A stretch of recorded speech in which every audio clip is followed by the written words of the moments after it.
and welcome to the next edition of Ask Dr. Shane. I thank you for joining me.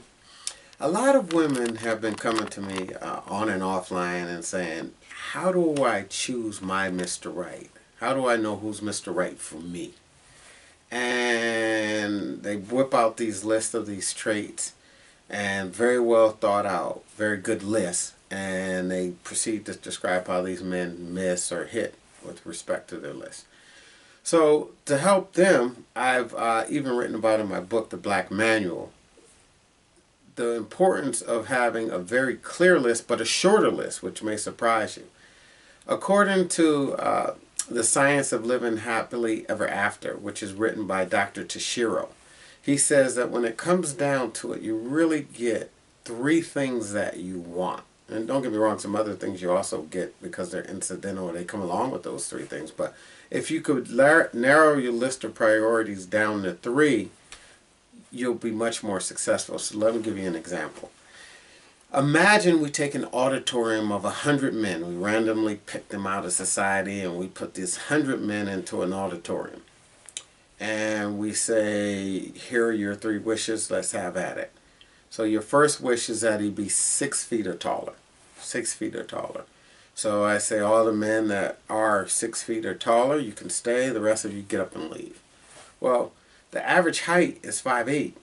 So when we get to 6 feet, about 80% of the men now left. So now you have 20 prospective men to choose from. So let's say you want him to make 6 figures. Well, 6 figures is really a high level of income. So now another 70% of the men leave. So you had 20 men left, and now you are left with 4 men. So of these 4 men, you decide on another trait that's important to you. You can kind of see where the math gets very, very, very, very small. I know if you say, I want someone with great personality and exciting, well, average man is boring. An average person is. And when you start saying, I want someone with a real extravagant personality, I know I'm not saying to be with someone bored, but I'm just saying statistically, you're looking at now another 7% leaving. So you're left with maybe 1 man, or maybe not a man at all. The important thing is to say, hey, here's my list. I really do only get 3 things that I choose from. So to help you balance this list of all your of all the traits that you want in prioritizing, you also have to have a competing list to say, hey, what are my deal breakers? What are my top 3 deal breakers?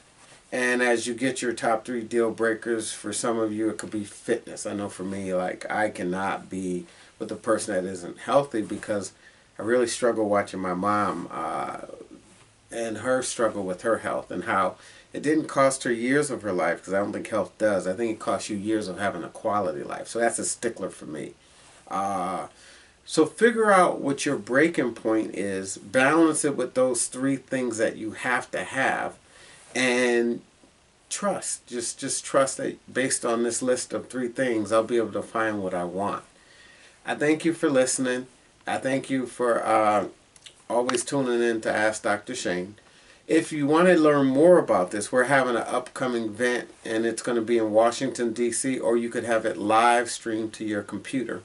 And the event is Becoming Irresistible: Secrets a Sister Should Know to Make Every Man Want Her.